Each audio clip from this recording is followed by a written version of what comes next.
Video ini merupakan bagian dari seri video aplikasi desain universal dalam konteks pasca bencana di Indonesia.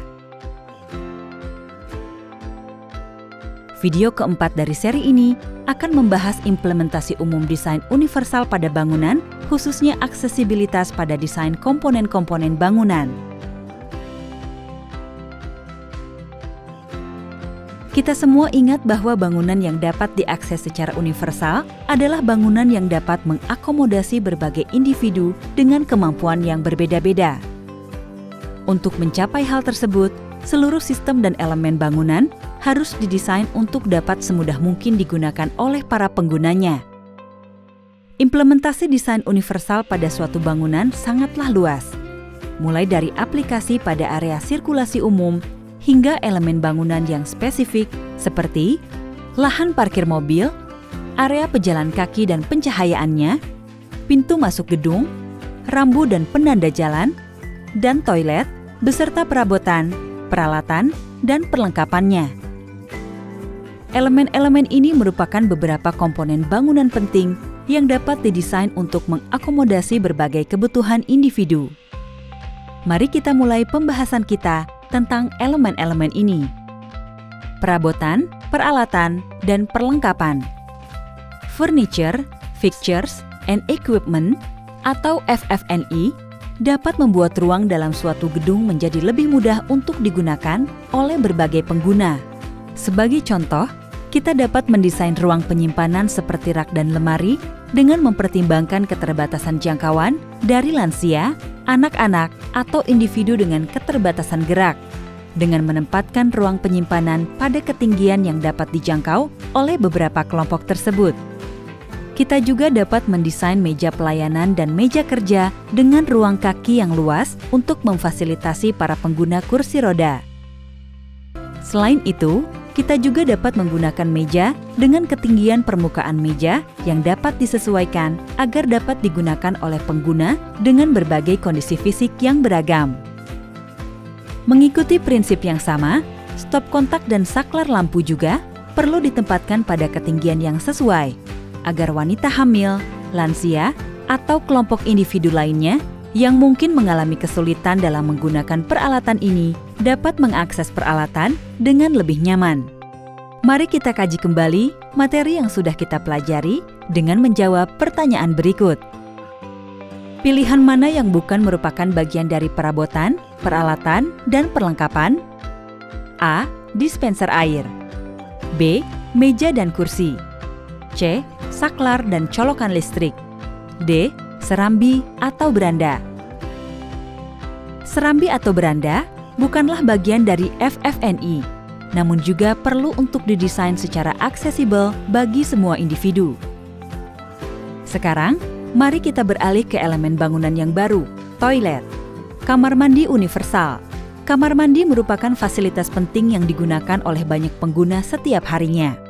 Karenanya, kamar mandi harus didesain untuk penggunaan dan kenyamanan semua individu dengan kemampuan yang beragam. Prinsip penting dalam mendesain kamar mandi yang dapat diakses secara universal mencakup di antaranya, ukuran pintu harus cukup lebar untuk diakses oleh pengguna kursi roda dan daun pintu didesain membuka keluar. Terdapat ruang yang memadai dalam kamar mandi untuk memfasilitasi manuver kursi roda di dalam kamar mandi.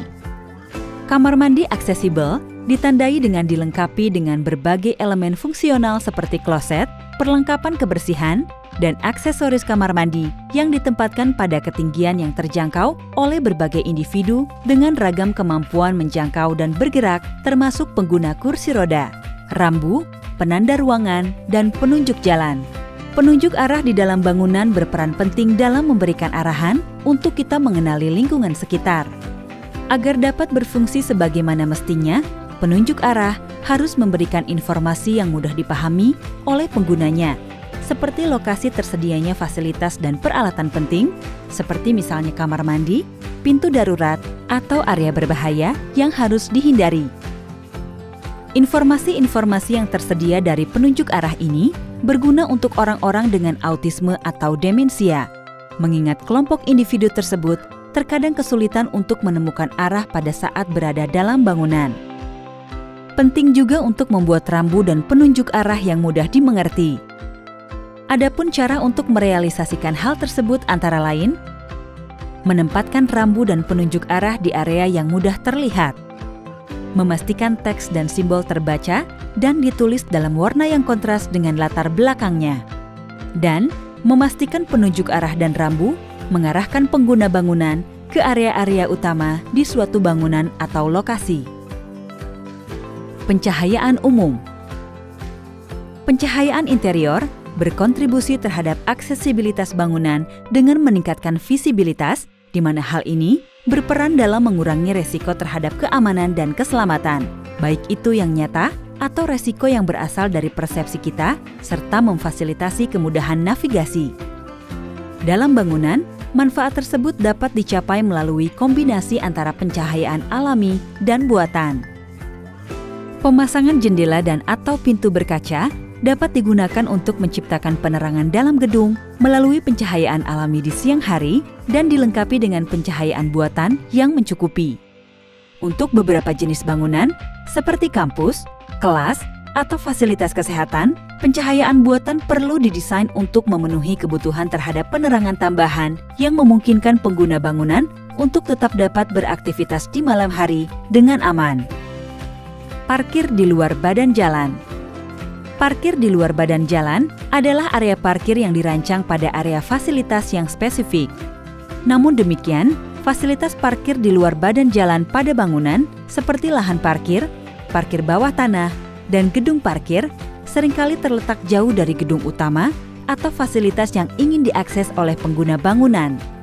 Hal tersebut menjadikan tempat parkir sebagai tempat yang beresiko bagi penggunanya, terutama pada saat pengguna bangunan bergerak dari area parkir menuju gedung, mengingat pengguna bangunan akan perlu menempuh jarak tertentu untuk mendapatkan pertolongan jika ia membutuhkannya. Selain itu, kurangnya rambu informasi juga dapat menyebabkan pengguna untuk tersesat di lahan parkir. Lahan parkir di luar badan jalan yang dapat diakses secara universal harus mampu memfasilitasi pengantaran, penjemputan, dan perjalanan dari lahan parkir menuju gedung utama. Hal tersebut dapat dicapai dengan menyediakan permukaan area sirkulasi yang rata, bebas hambatan, dan memiliki pencahayaan yang cukup di sepanjang jalur di area parkir menuju ke gedung. Penyediaan jumlah ruang parkir aksesibel yang mencukupi dan menyediakan rambu dan penunjuk jalan yang jelas di area parkir. Sekarang, mari kita uji kembali pemahaman kita dengan menjawab pertanyaan sebagai berikut. Warna pencahayaan buatan manakah yang terbaik untuk mendukung aksesibilitas pada suatu bangunan? A. Putih. B. Oranye atau kuning. C. Warna apapun selama warna tersebut menarik. D. Rona warna gelap.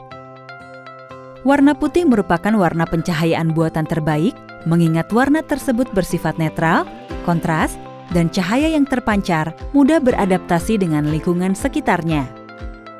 4 serial video yang kita saksikan telah menerangkan beberapa prinsip kunci dari implementasi aksesibilitas universal pada suatu bangunan. Namun demikian, perlu dicatat bahwa implementasi dari standar dan prinsip akses universal dapat bervariasi berdasarkan tipe bangunan beserta batasan yang terjadi di lapangan, seperti besar ruangan, alokasi dana, dan teknologi yang tersedia. Untuk tujuan inilah, dokumen panduan desain universal dibuat, yaitu untuk membantu implementasi prinsip akses universal pada proses rekonstruksi pasca bencana di Sulawesi Tengah. Dokumen tersebut juga dilengkapi oleh seri dokumen audit desain universal yang didasarkan pada tipologi bangunan. Dokumen tersebut dapat membantu arsitek, insinyur, dan para pemangku kepentingan pada proses rekonstruksi untuk mengimplementasikan aksesibilitas universal pada proyek pasca bencana. Dengan demikian, Anda direkomendasikan untuk mengkaji dokumen-dokumen ini dengan mencoba melakukan audit aksesibilitas pada gedung publik. Implementasi desain universal pada konteks pasca bencana dapat membantu kita menciptakan lingkungan inklusif yang selanjutnya akan berujung pada perkuatan ketahanan komunitas yang pada akhirnya akan berkontribusi pada upaya untuk membangun kembali dengan lebih baik. Oleh karena itu, kita sepatutnya berusaha mengimplementasikan akses universal secara optimal dalam proyek yang kita kerjakan.